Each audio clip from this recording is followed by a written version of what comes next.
Chapter 7.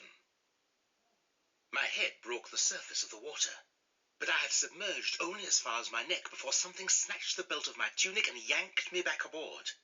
It was Falconer.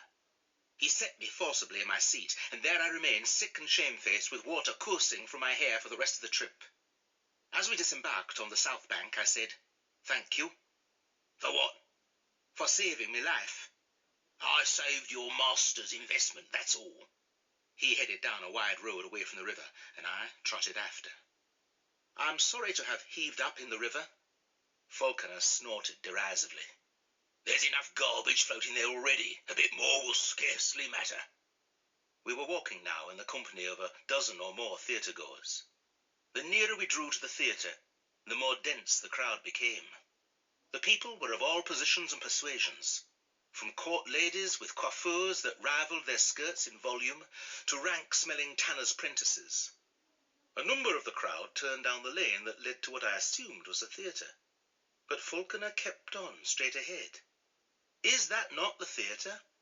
"No, it's the bear-baiting." I'd heard tell of bear-baitings, but never witnessed one. Folks said it was a sport in which a bear with its teeth broken off deliberately was chained to a post and set upon by a pack of dogs. It did not sound very sporting to me. A building that resembled an overgrown salt cellar lay ahead of us. I thought it circular at first, but it proved to be 8-sided, a good 30 feet in height and 3 times that in breadth. I wondered that the ground here could support such a large structure. It was soft, swampy land, drained by half a dozen deep ditches, which were crossed on wooden footbridges. The well-dressed patrons paid their admission to money-gatherers and mounted steps leading to upper galleries. The less elegant crowded through the main entrance and into a kind of courtyard. Above the entrance was a carving depicting Atlas with a globe of the world atop his shoulders. Hence the theatre's name, the Globe. Under his feet was the legend, Totus mundus agit histrionem. I translated haltingly.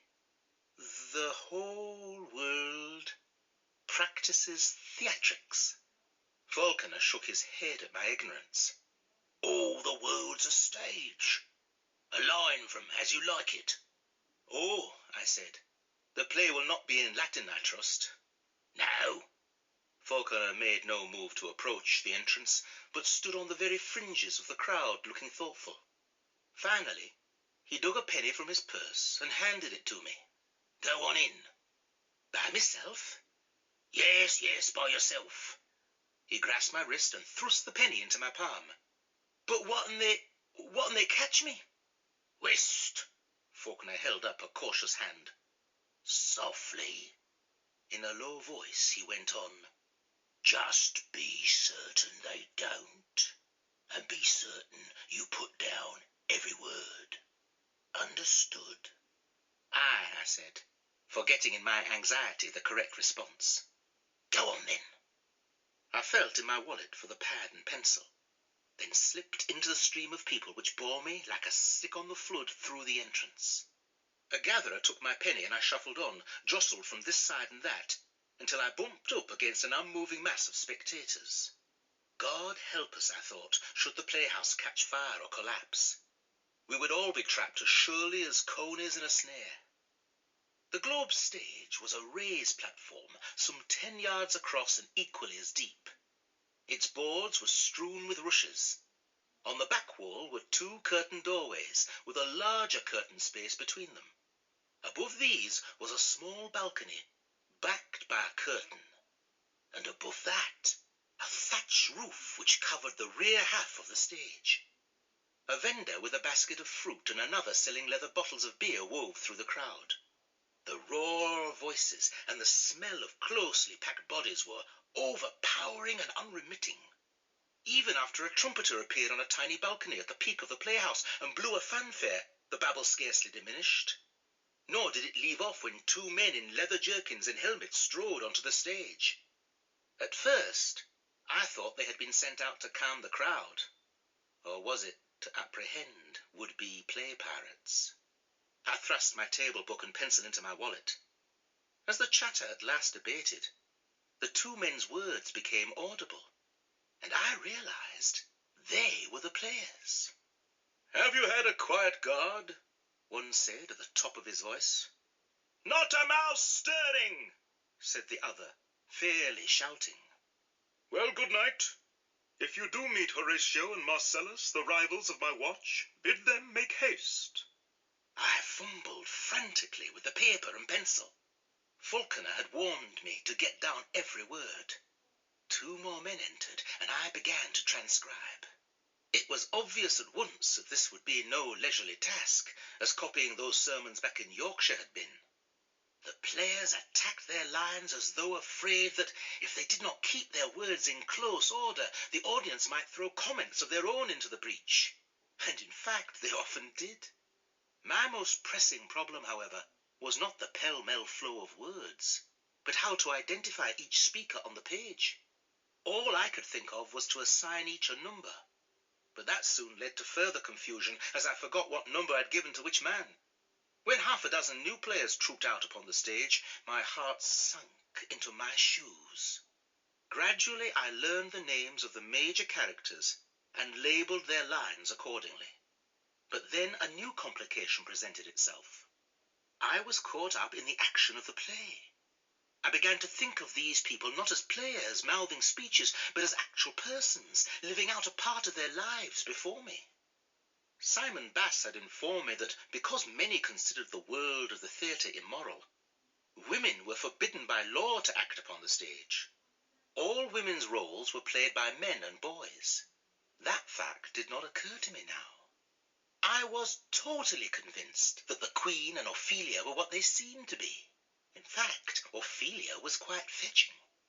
So drawn in was I by the events on the stage that it seemed less important to me to copy down the lines than to find out what these people would say or do next. When the ghost of Hamlet's father appeared upon the balcony and beckoned him, I gasped and shuddered, but kept on writing. When Hamlet thrust his sword through the draperies slaying Polonius, who was concealed there, I was lost. I no longer noticed the press of the crowd, nor its unwashed smell, for I was no longer there among them, but in a castle in Denmark. My petty mission no longer seemed to matter. All that mattered was whether or not Hamlet would take action to avenge his father. I wanted to call out to him, to tell him to stop delaying and debating, to go ahead and do what must be done. And yet I understood why he did not. I knew how it was to be swept along on the tide of events, and to feel you had no control over any of it, not even your own fate. Every now and again, there was a passage of much talk and little action, and then I came to myself and began copying feverishly. But eventually I was drawn into the world of the play again, forgetting the world about me and the world outside where Falconer waited. From the onset of the fencing match between Hamlet and Laertes until Hamlet's death, I believe I did not commit to paper more than 10 lines. I did get down every syllable of the final few speeches, but that was small comfort. I had gone into the theatre fearful of being discovered and punished for writing down the play. I left with a dread of being punished for not having written it down. I need not have worried about the former. No one in the audience or on the stage had paid the least attention to my jottings. Falconer, I knew, would not be so easy to fool. I hung back, trying to buy a little time in which to think. I could simply lie to Falconer, assure him that I transcribed the entire performance. Lying was one skill I'd acquired at the orphanage and polished during my apprenticeship to Dr. Bright. And of course, there was no way Falconer could determine from looking at my scribbles whether or not I spoke the truth. But eventually I was going to have to translate the play into ordinary script, and then the gaps would be as ostentatious as the slashes in the clothing of those young dandies I'd seen. To patch them in with a matching fabric would require an ability far greater than mine. What to do then? I would have to come up with some reasonable explanation very soon, for the theatre was rapidly emptying out. In a matter of minutes I would be left standing in the arena all alone, like that toothless bear waiting to be savaged by the dogs.